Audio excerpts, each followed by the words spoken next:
gosh, so nice to officially meet you. I feel like I've heard so much about you. We share a A lot mutual of friends. friend. I I know. know.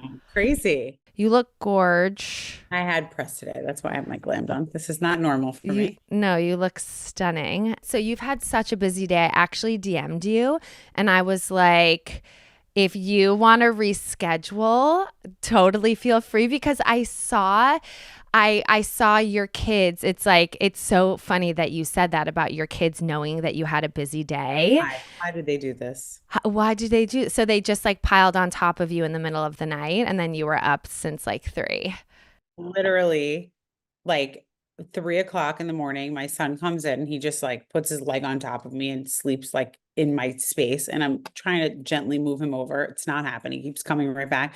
And then, of course, I see like my daughter coming in. She's 7. I'm like, and she doesn't do it that often. Yeah. So I don't know. I couldn't fall back asleep. It was annoying. I feel like once I'm up, I'm up. It's so hard for me to go back to sleep. We have so many mutual friends. Jess Jones. And So Jess Jones was actually a producer on The City, and that's she how. was a producer Yes. on it. No. No, no, no. So Jess was our talent producer. So you know how you have your talent producer who's like your go-to person that you connect with and you're close to and you Yeah. tell them what's going on. And so she was my talent producer and we became best friends. And it was so hard because like I really told her everything, and she really kept it. And even though it was her job to tell production what was going on, like our friendship was really stronger than that. I just love her dearly.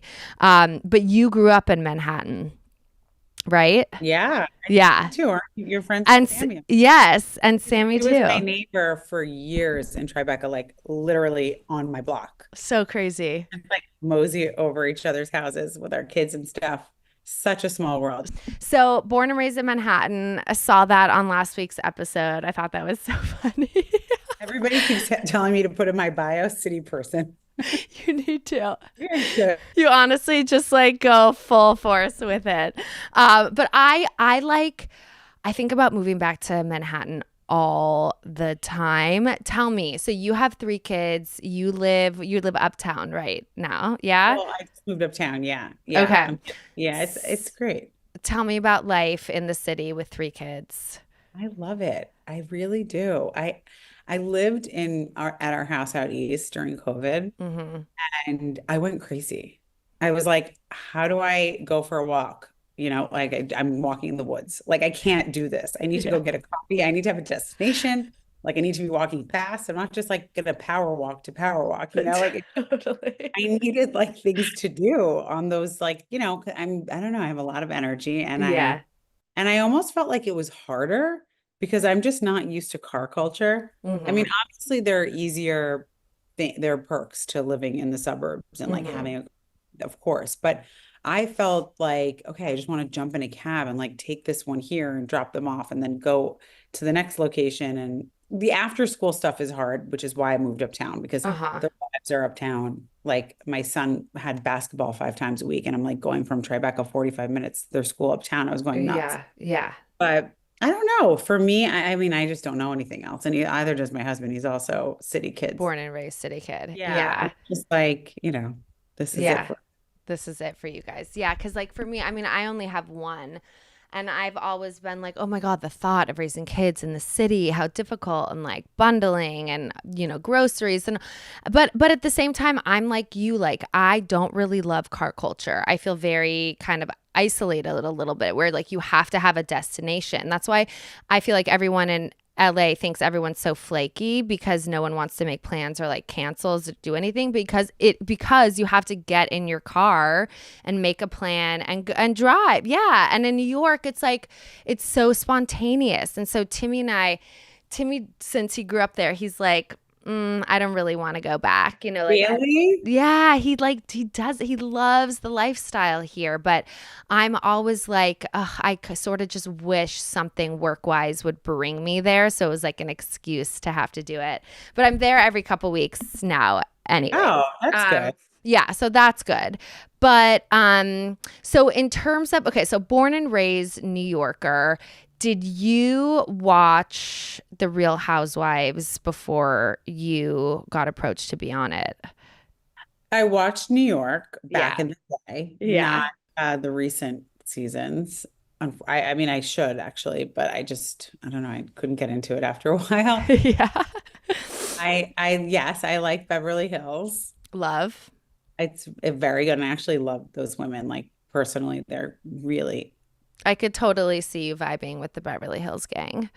yeah, they're great. Yeah. And Heather Dubrow's a friend. Like she's awesome too. Hmm. Miami, I just think is fun. Miami is so fun. Underrated. Beyond. I binged it recently because my sister, it was like one that I hadn't watched, and my sister was like, "You need to watch it," and so I binged it, and I was like, "This is so good. It's so juicy." Well, also because that marriage was so insane, and the plastic surgeon was insane. Insane. And half my family like lives in Miami and there's such like a New York Miami thing.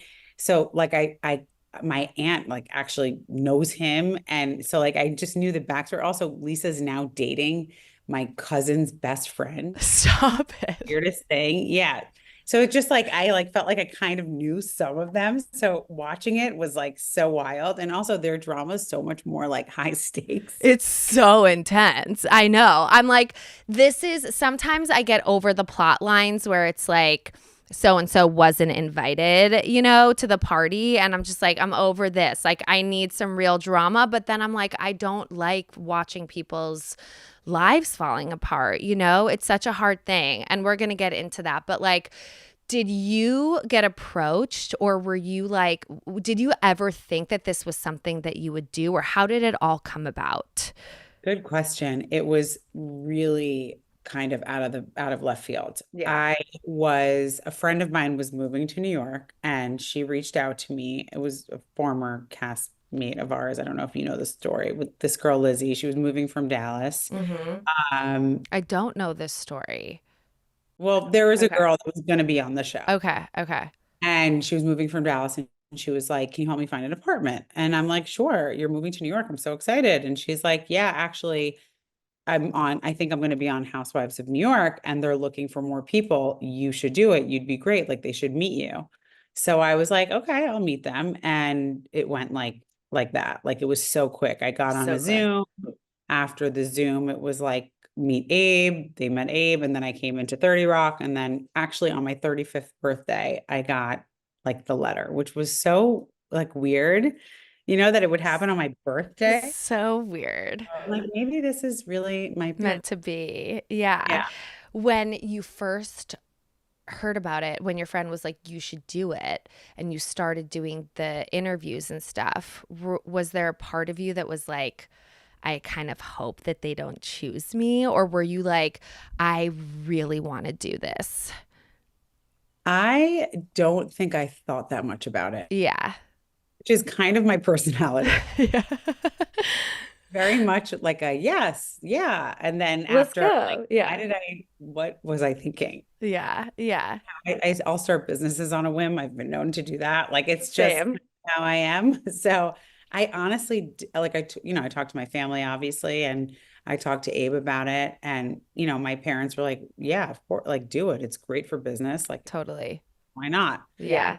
And I just like went with it. Yeah, my parents were the same thing. Everyone was like, because I started filming when I was like Yeah, you were 20 or young. something. Yeah. My parents were like, go for it. Like, this is, for us, I think for you and I, we're very Look similar. at the career you built. I feel like we have similar energies in that way, always trying to like do something new or like reinvent something in some way, just like entrepreneurs. And so I think I probably looked at it the same way as you, like this is a vehicle for everything else that I want to get done. But then you start doing it and you're like, shit, is this really like worthwhile, right? Like, is this whoa. And obviously I know you have an intense season and everything hasn't been shown yet, but like in your experience so far, do you feel like it's all been worth it for you? Like, are you enjoying the process? I am. And Yeah. I'll say that I think there's a learning curve in the beginning where it's like you kind of just got to go through that hazing period Yeah. where people are just mean and you're like everyone says you can't read the comments. Like everyone's going to read the comments. It's just natural. Duh. It's just Duh. natural. And Yeah. then I think, but now I'm like at that point where I'm kind of over it. And like, I don't really care. Like, I care, obviously. There are some things, and I'm like, don't, dickhead. Like, why are you talking like that? But Yeah. overall, you kind of get over that initial hump where it's just not that big of a deal. These people are like sitting behind their computer screens with usually no name on their, Totally. account. Some of them Totally. who know that they're bots, like, I don't even know. Right. I think once you get through that, and the headlines like kind of all blend together and it's just like not Yeah. important. Right. You realize it comes out and then it's kind of like over just as fast as it came out, and you realize that it's just like a headline, and you kind of have to tune into yourself and be like, oh, check in with your reality and be like, okay, if as long as my reality is fine right now, like whatever everybody else is saying doesn't matter. But what's harder, because for me, we didn't have social media when The Hills and The City was on. Like Twitter was just starting to come out. So what is harder for you? Is like the fighting with the friends harder, or is the rewatching and the edit and like what people are going to think of you harder? Cuz I didn't necessarily like, my show was so different and I wasn't as out there in my personal life, but I remember just being so bent out of shape about having to fight with people, but I didn't have to deal with having everyone's opinions and judgments of me. So like, what, I'm sure they're both hard. Yeah. Yeah. The fighting with people is hard, but I am really a girl's girl and I tend to like get through things pretty quickly. Like I'm Yeah. not like holding grudges for a year about Good. things. I just Yeah. it's not I don't have that in me.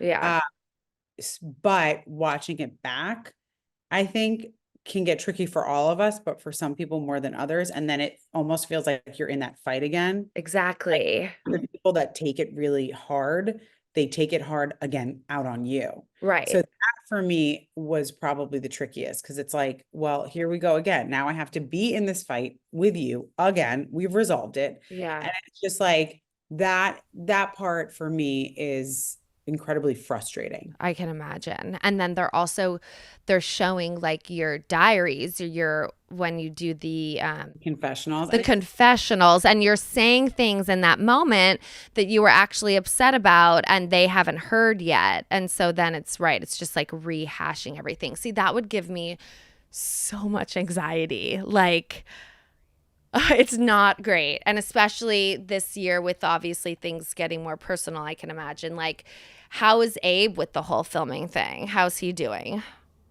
he's good. I mean, he's had some moments since that episode aired about a relationship that have been like, this headline is disgusting, or, these people are saying these crazy things. And then it's like the same way he'll say it for me, I'll reverse it. And it's like, hey, babe, remember these things don't matter. Like, just let it go. They say Yeah. this about everybody. You Yeah. know what happened. Yeah. Majority of people reached out to us saying really kind things like, I've been through something similar. I think most people have. I felt when I watched that scene, it brought me back to this moment when I had to tell Timmy that I had like a $30,000 credit card bill that it was like right before we were getting married or something. And I had been just building up this debt for so long. And I remember having to tell him, and I felt like in not telling him, I was lying to him, And then like I was so scared to tell him. But I was watching you guys and I was like, this is so important to be highlighted, especially for women like us who are like powerful and bringing a lot of money in and like feel uncomfortable talking about money sometimes, and like where the dynamic with the husband is a little bit weird because maybe you're making a little bit more than them. And like I think that dynamic is happening more and more as women are becoming more and more empowered. And so I think it's really great you guys like had that conversation on air, even though I'm sure it was so hard for you to put that out there because like you guys hadn't really been there before. So what was interesting about it was we had that, that initial kind of whatever issue at Serendipity with the kids. Right. And after that, Abe, really flippantly, we were just like watching a show and he's like, by the way, if you want to talk about, the issues we had, I'm open to it. And I was like, wow, really? Like, I'm impressed. I have full body chills. Yeah, I was like, who are you? But I think it was also his way to not avoid, which was really kind of the issue, right? It was like that Totally. avoiding. Everybody has a different attachment. I've now learned he has taught Hmm. me. And he's like an avoidant, he has avoidant attachment style, and I'm very direct. Like we're complete Hmm. opposites in that Hmm. way. Same. We're the same. I'm avoidant and my husband's so direct. Yeah. I feel like it's always like that in a relationship. There's one and then there's the other. I know because like the two, if we were both so direct with each other all the time, we would just be like killing. Yeah, it would be a nightmare. Kind of makes a good partnership. I think so. And the thing for me is that as long as like somebody's growing and open to like changing their ways and exploring, I mean, life is a journey. We're not meant to Agreed. come on and just be perfect all the time. Like it's a Completely. normal thing. So I was just proud of him that he was like, I don't want to be like this anymore. I want to Hmm. be more forthright. I Hmm. don't like carrying this. Like, and then Hmm. he's working with a therapist to like figure out why he's been, a little bit secretive. Yeah, And it's amazing. So I think it was so beautiful that he wanted to share it. I think you see the humanity in us for as a sure. partnership, and it's reality. It's reality. No, and I think we became so much closer and connected to you too. Like I felt that. And I know that it can be so hard to do, but I think it is so important. And I didn't know that you guys had only known each other. How long was it before you got married? We got together, we got engaged after like 9 months of knowing each other, and then we got Okay. married later. Yeah, a Yeah. year later. Yeah. We were Wow. both from the city, yet we never met, but he's 4 years older than me. Hmm. I knew his sisters and I knew his cousin, which is so weird, but we just clicked. And when I tell you, neither of us were looking to be serious at all. I was so young. I was Hmm. having so much fun. I was going to go to law school. He was like at a festival every other weekend. He had just graduated law school and like was making money and was like going out on the town and hooking up with all these girls. We were not, that was not the The plan. Yeah. it was like really immediate when we saw each other. That's the same with Timmy and I. Like even when he was like I wasn't ready to be his girlfriend. And finally, he was like, I can't wait anymore. Either you're leaving here, my girlfriend, tonight, or it's over. And I was like, well, I can't lose him. So I just went for it. And now I'm like, how could I ever not have? So I totally get that. Like, it's not about the time or the environment, but sometimes it's just like when it's right, it's right.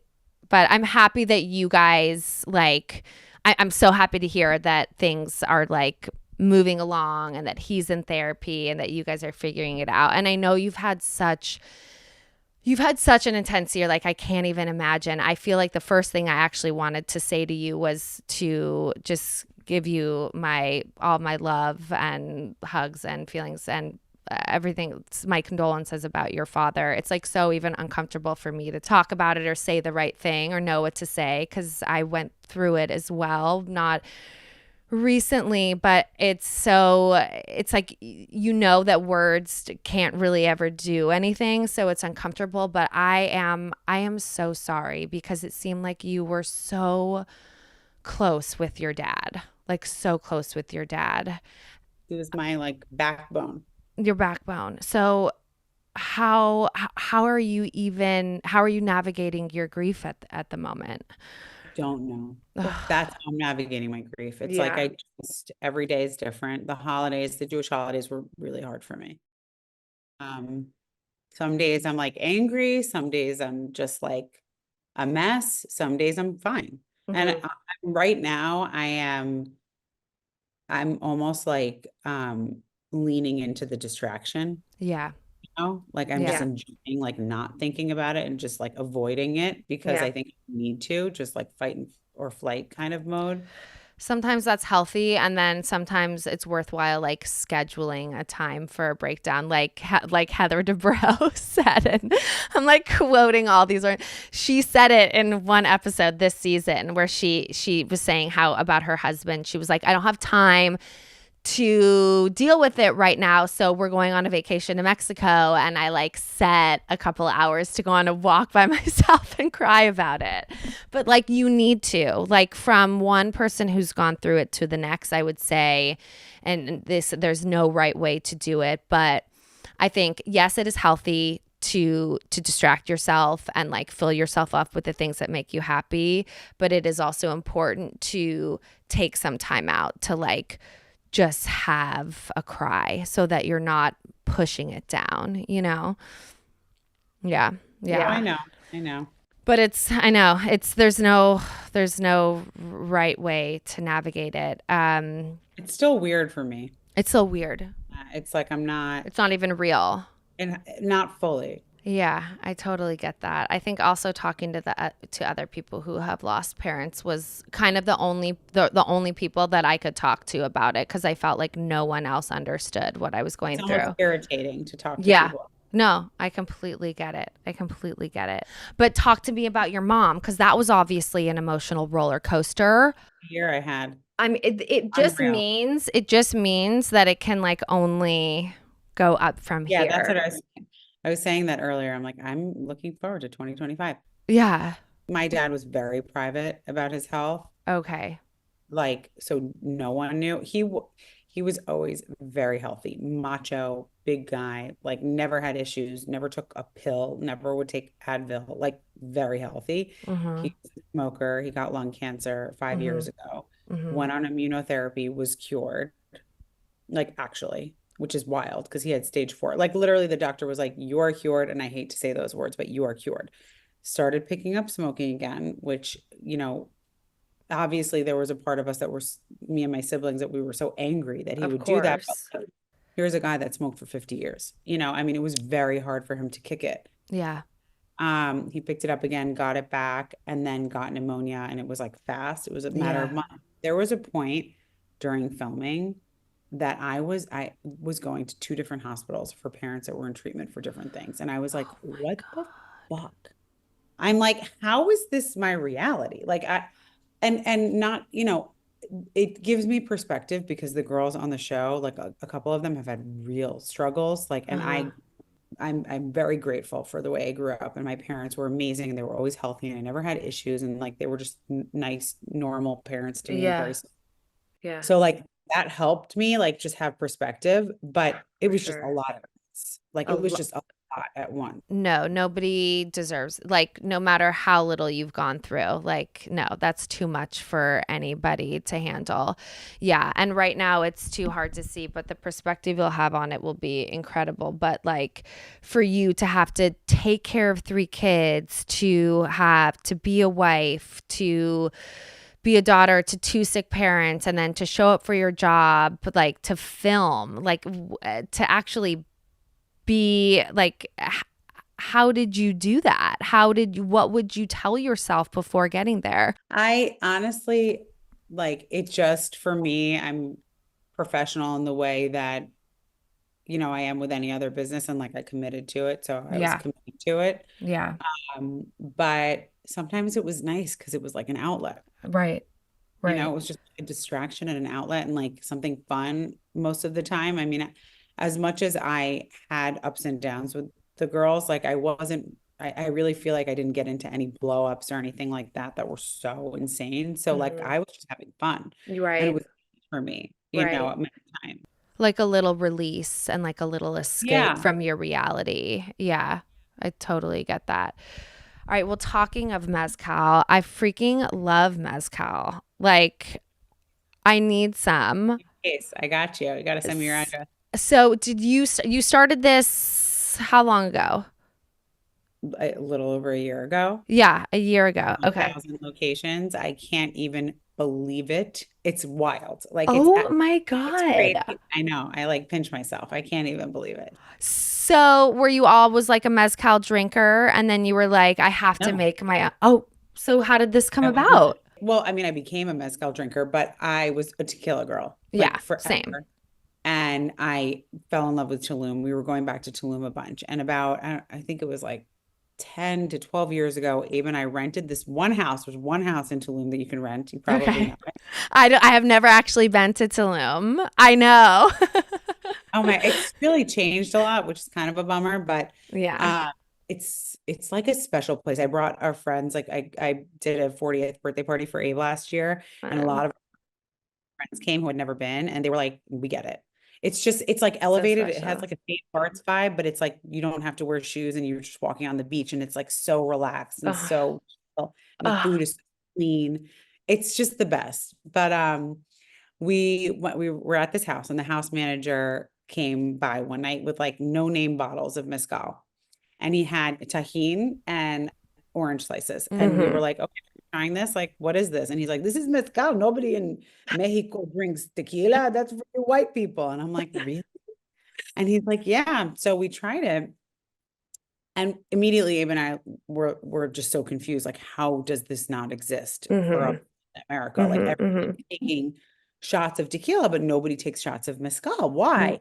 And so he started, and we were like, so why do people like mezcal so much more in Mexico? And he's like, well, you don't know about mezcal? Like mezcal is so much more ritualistic. It's been centuries that we've been making it. It's actually a spirit that by Mexican law has to be 100% pure agave, like must Ugh. be law. Tequila only has to be 51%. So most of the tequilas that people drink are very additive heavy. Ew. Yeah. So the only tequilas that are clean are the ones that say 100% additive free or 100% Right. agave, but that's very few and far between. Okay. When they get bought out, they're then, really they turn into garbage. Right. So if I don't know if you noticed this, but the more I was drinking tequila, like later in life, I was just getting worse hangovers, and it was weird. And that's Well, because yeah. the flavors that they put in it Hmm. so clean. And ours, what we wanted to create was a mezcal that really wasn't very smoky, because I love tequila, but I didn't want the bad after effects. Hmm. Hmm. Created a mezcal that was very smooth, very palatable, and like easy to just kind of be like, okay, I was a tequila drinker, now I'm a mezcal drinker. Right. And that's what we did. And it's just like, and also the branding is a It, lot more unisex, hmm. not very ritualistic and tribal, which is typically how mezcal is branded. Interesting. Very like masculine, and it's all about the smoky flavors, and it just That's what I always thought about. Like, I love Mezcal, but I thought I didn't even know that there was an option for it not to be smoky. Cause, like, sometimes the smokiness is too much. And if I want to mix it with something or have like an espresso martini with Mezcal, like that, it's too smoky.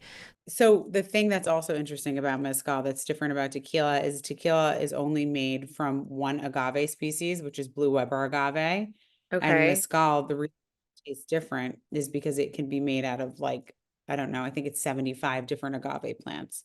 So ours is a blend. It's kind of like a wine, like a red wine blend.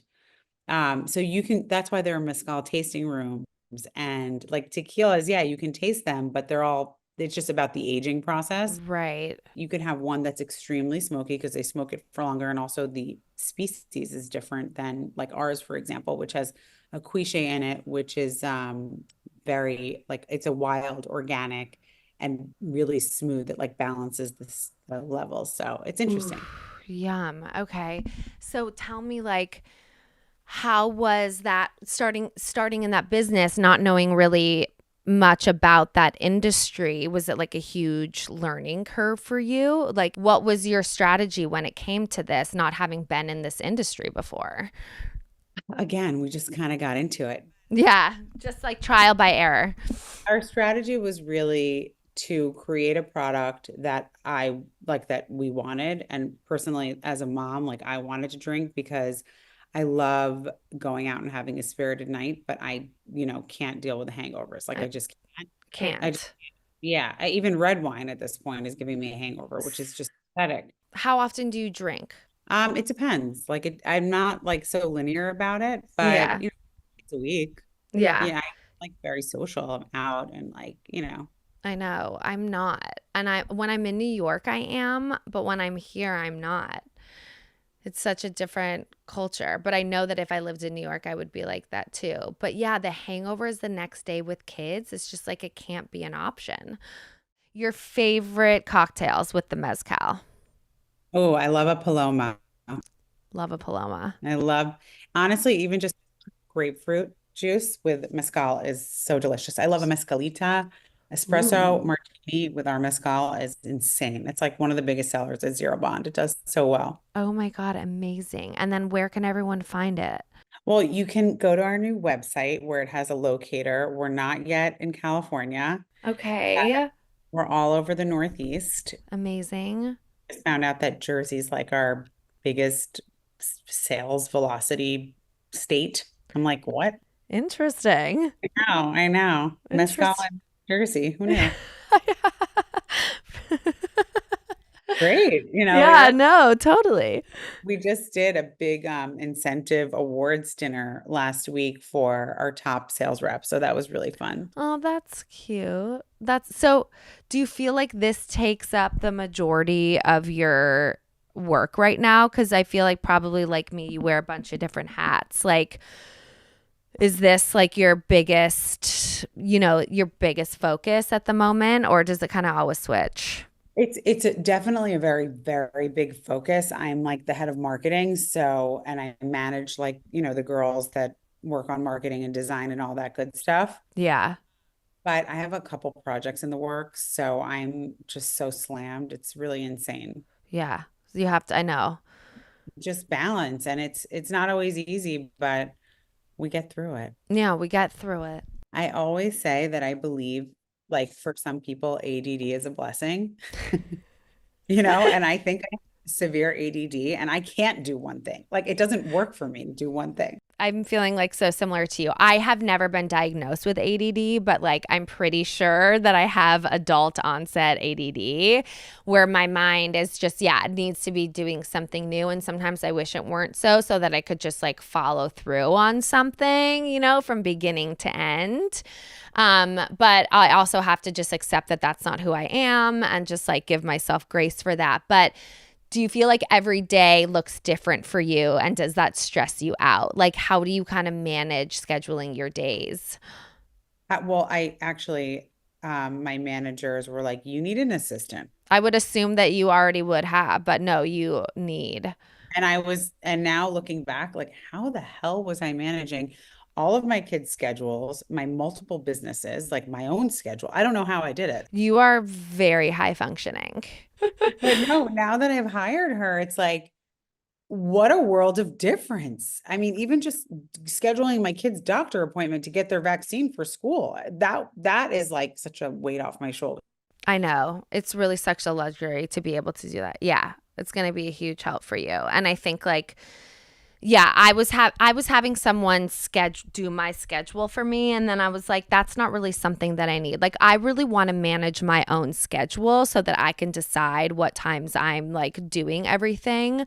But all those other things are so important to have that help with, and you think you don't want to delegate, or maybe you're not like, for me at least, I was like, I'm not worthy of an assistant, like I can do all these things, but then you realize all the time that these little tasks are taking and how much more valuable like your time is worth. Things in the back of my mind was just like it would cloud my everyday existence, just Yeah. all those little things. So Yeah. it's nice to not have to worry about. I'm just like forward the email. I'm like, here you go. What's the first thing that you do when you wake up in the morning? Get my coffee. What does that consist of? Usually it's a cappuccino. Um, I use like organic beans and we make it like from scratch, or I have an espresso too. Sometimes I use that Yeah. if I'm lazy. And I actually use whole milk. Me too. A little bit of whole milk is okay. Big whole milk girly. I feel like a lot of whole milk is okay.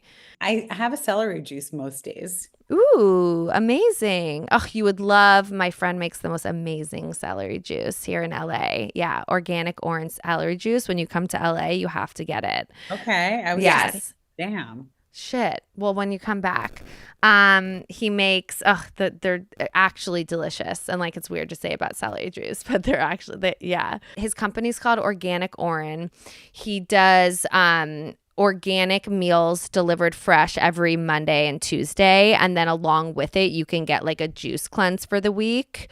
And I don't know wherever he's getting the celery from, some farm in Malibu. It's like just so good. It does taste Yeah, different when you have like fresh farm celery. celery. Sometimes it actually is like more bitter. Oh, interesting. At least out east, yeah. Interesting. All right. And then tell me, your skin is amazing. I mean, I know, A lot of makeup. well, your makeup looks gorgeous right now, but tell me some of your skincare must-haves. Everybody thinks I'm crazy. I'm not such a crazy skincare routine girl. No, I'm into that for you. I like that. That sounds refreshing. I use oils pretty Oils much are great. primarily with oils. I feel like Yeah. that's my skin type does really well with like hydrating oils. Hmm. Sometimes I'll wash my face with a bar of soap. Like an actual bar of ivory soap. But no, I use Dr. Bronner's. I have it at all. Okay. I love their bars of soap. Okay. But I just got this brand. It's called oh my God, I have to look it up. Like Akvas or like Aknas, but it is like their stuff is honestly amazing. It's all organic, super natural. They say what it's made from. They say Hmm. like what flour it was derivative of, Hmm. and it's been a game changer for me. I've been using it like Interesting. crazy. Yeah, I need to post about it actually. Yeah, you should, because now I need to know what it's called. All organic seems very important to you. Yeah. Is it with your kids too? It's very important. Um, It's very important. Yes, it is. And I'm not perfect with their eating. And I woke up, well, when I was up from 3 a.m., I was thinking to myself, like, they were coughing, and I'm like, I'm not feeding them well enough. And that's one thing I get a lot of mom guilt about. And I get really down on myself. Hmm. I could like be better about it because I beat myself up so much for it.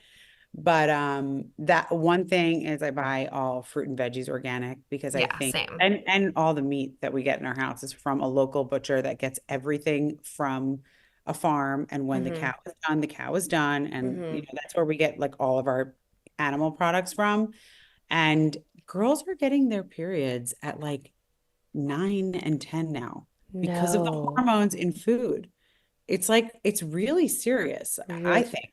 Yeah. So you can't avoid it everywhere. If you go out and kids want chicken fingers, they're going to eat or hormone, GMO, whatever food from the restaurant. But whatever I can do at home, I'm doing because it really has been freaking me out more than anything else. Yeah, that's so interesting. I need to get on that page because I'm like very flippant about it.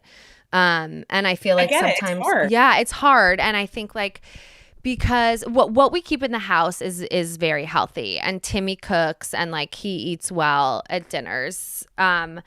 But I do feel sometimes like for me, because I'll feel guilty about leaving a lot or like the work stuff, like my way of Timmy's coming. Timmy wants to come in. He does, doesn't he? City guy. Yeah. I feel like I will then reward him with food. Like with like he wanted Chick-fil-A last week when Timmy was out of town, and I was like, "Okay, let's go to Chick-fil-A." And like Timmy came home and there was no food in the fridge and there was Chick-fil-A left over, and he was like, "What is happening here? What is going on? This is not okay." So like so Everything in I'm moderation. I'm sorry. I don't agreed. What happens is you raise kids that are then going to their friend's house and they find gushers and they're eating 15 packs. So, like, I can't believe I've never had sugar. A There hundred has to percent. be like some balance, but I think just trying to stay away from genetically processed meats and like, pesticides and fruit and veggies as much. I mean, you guys are so lucky in LA. I feel like Yeah, there's we so have many access. farm options. Like we Yeah. don't have that many. I have to order from like there is one company called Farm to People and they deliver, just from any Mm-hmm. farm and whatever's fresh and local, which is Mm-hmm. great. But it's hard. And I think as long as, I don't know, you keep your house pretty good, I think it's Yeah, I agree. Like everything in moderation. Last question. Tell me about then how you end the day. Like kids are asleep or kids are in bed, and you can tell me a little bit about that process too, because like putting one to sleep for me is so annoying. Like I wish I loved it, and I feel it's so, I dread it. I dread it. It's Awful. Have you ever seen that meme of that guy that's like, what it's like putting my kids to bed and he's going to battle and he's like spitting out blood and he's like, oh, like, that's the truth. That's what putting to kids to bed is like. It's it, horrible. it's just like you love them so much, but it's that end of the day, they are just testing how long, like testing you every step of the way. And Sonny's not at the point, like we still have to lay with him until he falls asleep. So then it's like an hour-long process. So for you, yeah. So are you guys dividing and conquering and then meeting up at the end? Is that how it goes down? Yes, and I'll give Abe a lot of credit. He is great about bedtime when he's here. He's very helpful. So Mm-hmm. that's good. I'm usually like I do, we divide and conquer in life, and that's Yeah. like he helps me a lot with that. My older son goes to bed on his own. Very easy. Amazing. Very easy. Amazing. He's been doing that for years. So that's like the best. My daughter, who's 7, is still a little difficult, but she's getting easier. Okay, good. We're almost there. Yeah, things change at 8. I think 6 to 8 is the hardest. I always say this. I think 6 to 8, really hard years. 3 to 5, they start like challenging life. Uh-huh. But I think 6 to 8 is like tough. What's hard for us is when there's, a break at school and I let them go to bed later. Mm-hmm. We have to get back into the routine of going to bed at like 7:30. Mm-hmm. Mm-hmm. Mm-hmm. But sometimes it's terrible. Sometimes it's easy. You just You can't predict. So you just got to go into it with a positive attitude and just like take it as it comes. Yeah. I mean, I can't tell you how many nights I've like been sitting outside one of my kids' rooms and I'm just like, okay, I'm on my now third glass of wine because I'm Yeah. sitting here for 45 minutes and counting. And it's like I leave it. I'm like, okay, now I'm drunk. What am I doing? What am I doing? I need to send you my gummies so that you can. I don't know if you're into Yes. gummies. We're trying to educate. We're like, for so many women who want the glass of wine just for that calm down, but then don't want to really feel like shit afterwards and like wish they didn't really drink it. These gummies, they're super low dose. They're only 1 milligram per gummy. So like honestly, I even have a hard time believing that anybody can feel 1 milligram, but some people are like really sensitive. Yeah. So, anyways, I'll send you some and you'll send me some Mezcal and we can get fucked up and then talk about it together. Let's go FaceTime next time when we're both fucked up. Okay. Sounds fun. I'll be drunk. You'll be high. It will be Well, fun. tell me how you feel the next day because that's like where things get really different with Mezcal. I feel like I have never really done a good marketing research where I've just like stuck with Mezcal and hydrated and then actually felt how I feel. I'm going to try it. Yeah. Because I want to drink. I want to have fun. I don't want to be, I feel like I'm becoming the person who's like this week in New York, Timmy, we went out. And Timmy went out after dinner both nights and he was like, he had the best time. And I was like, oh, I just want to go back to the room. And I don't want to be that person. Yeah, but it's rough. Like if I have a dirty martini, which I adore the taste, Love. I am like, I'm dead the next day. Dead. Yeah. And we have to be responsible adults. It's really and focused and like working hard. It's Mm-hmm. really crazy. And Yeah. it also makes me like a little bit like my emotions. Like I feel it's also can be a little bit of a downer for me. So sometimes I'm like, if I'm drinking heavily, yeah. Anyways, this was so much fun. I'm coming to New York. I'm there so much in the next couple months. Maybe we can get drinks with Yeah, I Jess would and love Sammy and to. something. Yeah. Yes. Oh my God, that would be, I haven't seen them in a while, so that would be really fun. Okay, fun. All right. Well, thank you for doing this. Thank you for sharing your story. Again, this year has been insane for you, but I really feel like bad things happen in threes and you've had maybe four or fives. I don't even know. And like, it's going to be a good year for you. So Yeah, I feel that. Thank you. yeah. I appreciate that. Well, have a good rest of your night. I hope bedtime isn't horrible tonight. Yeah, wish you luck. Same. All right. Take care. Talk to you soon. Bye.